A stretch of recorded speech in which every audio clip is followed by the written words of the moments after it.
राम भक्तों पर गोली चलाते थे और देशद्रोहियों पर दायर मुकदमों को वापस लेने का काम करते थे। गरीब इनके समय में भूखों मरता था, किसान आत्महत्या करता था, नौजवान की नौकरी पे सेंध लगाते थे और बहनों और भाइयों, दूसरी तरफ इनके द्वारा राम भक्तों पर गोली चलाई जाती थी। इनके समय के कारनामे अगर उजागर हो जाएं तो समाजवादी पार्टी के नेता कहीं मुंह दिखाने के लायक नहीं बचेंगे। और यही कहने के लिए मैं आया हूं बहनों और भाइयों, याद करिए ये प्रयागराज का माफिया हो या गाजीपुर का माफिया, कौन अपने गले का हार बनाया था? मैं पूछना चाहता हूं कौशाम्बी की जनता से, बहनों और भाइयों, मैं पूछना चाहता हूं, क्या पूजा पाल के पति राजू पाल पिछड़े नहीं थे क्या उमेश पाल पिछड़ा नहीं था क्या? लेकिन समाजवादी पार्टी का क्या रिश्ता था कि वह इन लोगों को, राजू पाल के लिए, उमेश पाल के लिए और इन माफियाओं के द्वारा मारे गए सैकड़ों लोगों के प्रति वो निषाद जाति के भी थे, पटेल जाति के भी थे, ब्राह्मण भी थे, ठाकुर भी थे, अन्य सभी जातियों से थे, कोई खटिक था, कोई अनुसूचित पासी था, अलग अलग जाति के थे। इनके मरने पर समाजवादी पार्टी की संवेदना इन परिवारों के प्रति नहीं होती थी, इनकी संवेदना तो उन माफियाओं के प्रति होती थी। आपने देखा होगा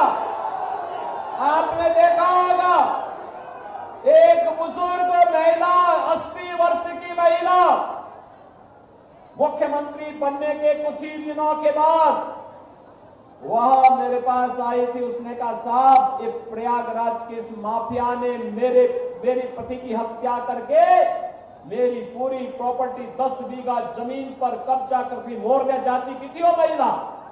और बहनों और भाइयों, याद करिए, मैं फिर खड़ा हुआ था, मैंने कहा, माता चिंता मत कर, आज आपके आशीर्वाद से मोदी जी के नेतृत्व की यूपी की सरकार बनी है, इस माफिया को तो हम मिट्टी में मिला देंगे, घबराइए मत। और बहनों और भाइयों, आपने देखा होगा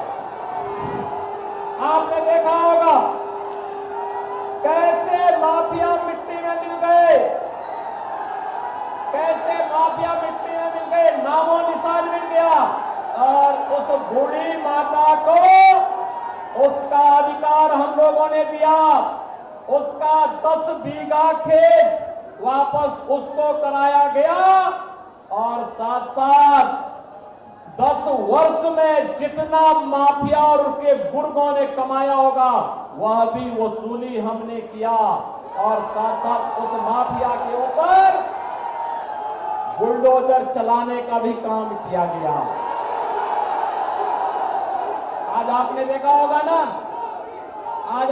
होगा जो सरकारी भूमि पर प्रयागराज में कब्जा किया था उसको हमने खाली कराया था और खाली करा करके अपने जनप्रतिनिधियों को लेके मैं गया था और मैंने कहा था, चलो, ये विनोद सोनकर भी था, मैंने कहा, चलो, जितने गरीब हैं, दलित हैं, खटिक है, पासी है, हरिजन, हम दलित हैं, पिछड़े, इन लोगों को मकान आवंटित करो। और अपने सामने इन लोगों ने हाथों से दे करके मेरी उपस्थिति में इन गरीबों को मकान पे कब्जा करवाने का काम किया।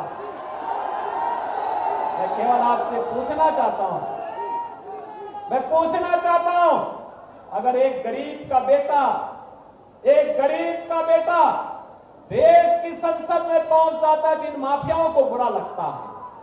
आज हम लोगों को अच्छा लगता है जब विनोद सोनकर कौशाम्बी की सेवा तो करता ही है, लेकिन जब मैं त्रिपुरा जाता हूं तो त्रिपुरा में भी मुझे वहां सेवा करता हुआ विनोद सोनकर दिखाई देता है। जब मैं किसी कार्यक्रम में गोवा जाता हूं तो गोवा के भाजपा कार्यकर्ताओं के साथ आपका विनोद सोनकर वहां भी खड़ा रहता है और कहता है वहां के कार्यकर्ताओं की हिम्मत से काम करो, हम तो मोदी के सिपाही हैं, मोदी जी के मिशन के लिए समर्पित हैं और अपने गरीबों के लिए, अपने दलितों के लिए, अपने वंचितों के लिए, अपने पिछड़ी जाति के भाइयों और बहनों के लिए हम कार्य करेंगे। ये मुझे वहां भी दिखाई देता है। मैं महाराष्ट्र गया, ये वहां दिखाई दिया। मैं कर्नाटक गया, ये वहां मुझे दिखाई दिया। मैं तेलंगाना गया, ये मुझे वहां दिखाई दिया। मैं उड़ीसा गया, उड़ीसा में भी अनुसूचित जाति के कार्यकर्ताओं के साथ विनोद सोनकर मजबूती के साथ खड़ा होता हुआ दिखाई दिया। और बहनों और भाइयों, हम हिमाचल जाते हैं तो भी विनोद सोनकर वहां कार्यकर्ताओं के साथ खड़ा रहता हुआ दिखाई देता है। आपका सांसद एक राष्ट्रीय नेता बन रहा है, राष्ट्रीय नेता बन चुका है। ये तो विकास की एक नई बहार लाने की तैयारी है कौशाम्बी के लिए। और इसलिए बहनों और भाइयों, आपका आह्वान करने के लिए आया हूं।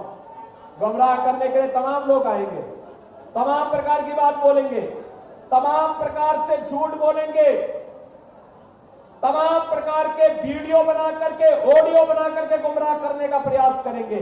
किसी के बहकावे में आने की आवश्यकता नहीं। ये अग्नि परीक्षा का समय नहीं है, यह समय तो है कमल खिलाने का समय है, कमल खिलाने का समय है। और कमल खिलाने के समय के साथ यहां पर हम लोग इस बात को सुनिश्चित कराएं, ये सुनिश्चित कराएं कि हमें सपा और कांग्रेस के द्वारा देश के खिलाफ, अनुसूचित जाति, जनजाति और पिछड़ी जाति के खिलाफ, भारत के खिलाफ, भारत की आस्था के खिलाफ जो खिलवाड़ होने जा रहा है, इसको हमें सफल नहीं होने देना है। बहनों और भाइयों, बहनों और भाइयों, ये सपा और कांग्रेस का गठबंधन जब भी हुआ है, ये महामारी का कारण बना है। ये लोग अपने आप में ही महापातक के कारण है। इन लोगों के पापाचार देश के लिए खतरनाक है, मंसूबे खतरनाक है। याद करिए, यूपीए की सरकार थी, कांग्रेस नेतृत्व की यूपीए की सरकार थी। और यूपीए की सरकार के समय, यूपीए की सरकार के समय कांग्रेस को समाजवादी पार्टी और बहुजन समाजवादी पार्टी समर्थन कर रही थी। तो अब इन्होंने क्या किया था? इन्होंने पहले जस्टिस रंगनाथ के नेतृत्व में एक कमेटी गठित की। और कमेटी ने क्या संस्तुति की थी? उसने संस्तुति की थी कि पटेल को, मौर्य को, अपने हिंदुओं की निषादों को, यादवों को मिलने वाले आरक्षण में से 6% आरक्षण मुसलमानों को दे दिया जाए। भारतीय जनता पार्टी ने विरोध किया, कहा कि नहीं, धर्म के आधार पर आरक्षण नहीं हो सकता है, हमारी पिछड़ी जाति के अधिकारों को कोई नहीं ले सकता है। उस रिपोर्ट को हम लोगों ने लागू नहीं होने दिया था। मैं सांसद था तब। और बहनों और भाइयों, फिर इन्होंने जस्टिस राजेंद्र सच्चर की कमेटी बनाई। उसने मुसलमानों की कुछ जातियों को अनुसूचित की जाति में शामिल करने का प्रयास किया। यानी अगर सीधे से नहीं तो पीछे से ये लोग अनुसूचित जाति का अधिकार हड़पना चाहते थे। हमने कहा, भाई बाबा साहब भीमराव अंबेडकर के संविधान में कोई छेड़छाड़ नहीं होनी चाहिए, कोई छेड़छाड़ नहीं होनी चाहिए। बाबा साहब भीमराव अंबेडकर के संविधान के साथ तो कांग्रेस और समाजवादी पार्टी ने छेड़छाड़ करने का प्रयास किया था। और आज भी उसी मनसा के साथ ये चुनाव लड़ना चाहते हैं। बहनों और भाइयों, इनके मंसूबों को पूरे नहीं होने देना है, कतई पूरे नहीं होने देना है। कांग्रेस का शहजादे क्या कहते हैं? कहते हैं एक झटके में हम गरीबी हटाएंगे। उनसे पूछा गया क्या फॉर्मूला है? उन्होंने कहा वेल्थ इमरजेंसी। वेल्थ इमरजेंसी का मतलब एक्सरे, आपकी प्रॉपर्टी का लोग एक्सरे कराएंगे और फिर उस पर वरासत टैक्स लगाएंगे। वरासत टैक्स का मतलब औरंगजेब का जजिया कर। औरंगजेब मुगलों का सबसे क्रूर बादशाह हुआ था। जितने भी मंदिर तोड़े गए थे इसी क्रूर औरंगजेब ने तोड़े थे। और बहनों और भाइयों, हमें कांग्रेस सपा के इस जजिया कर को भारत की जनता पे नहीं लगने देना है।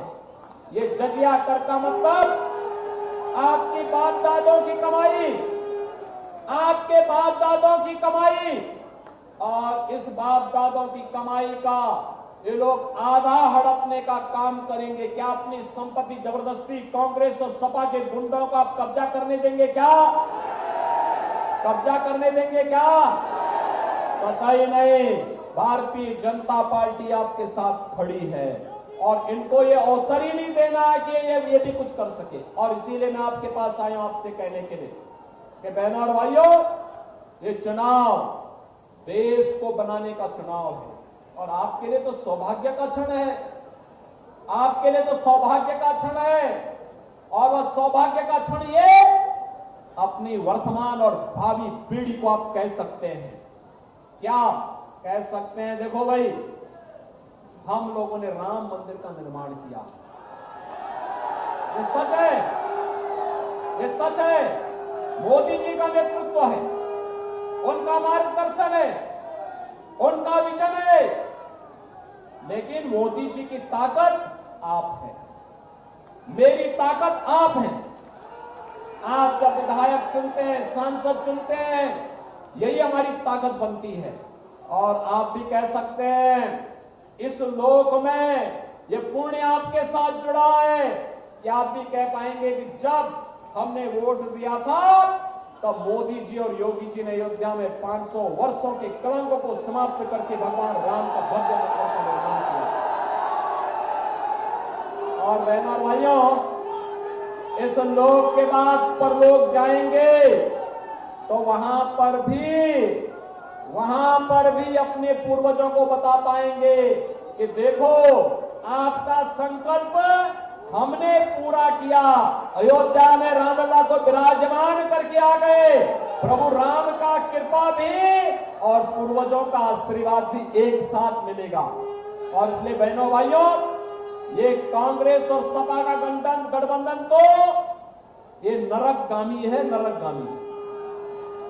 ये पाप का प्रतीक है, यह पुण्य का प्रतीक नहीं, क्योंकि इनके पास विकास की कोई सोच नहीं है। ये नकारात्मक सोच के कारण देश के खिलाफ षड्यंत्र कर रहे हैं। और इसलिए मेरी आप सबसे अपील है, विनोद सोनकर संघर्ष किया है, काम किया है। पूरी कौशाम्बी लोकसभा सीट के सभी मतदाताओं से, जागरूक मतदाताओं से मैं कहूंगा कि वह अपनी पार्टी लाइन से ऊपर उठे, जाति से ऊपर उठे। विकास के लिए जितना काम इन्होंने यहां पे किया है, 4 लेन की कनेक्टिविटी दी है, जहां पर जितना कार्य इन्होंने कहा वह कार्य यहां के लिए मिला है। पर्यटन के लिए जितना पैसा मांगा उतना पैसा मिला है।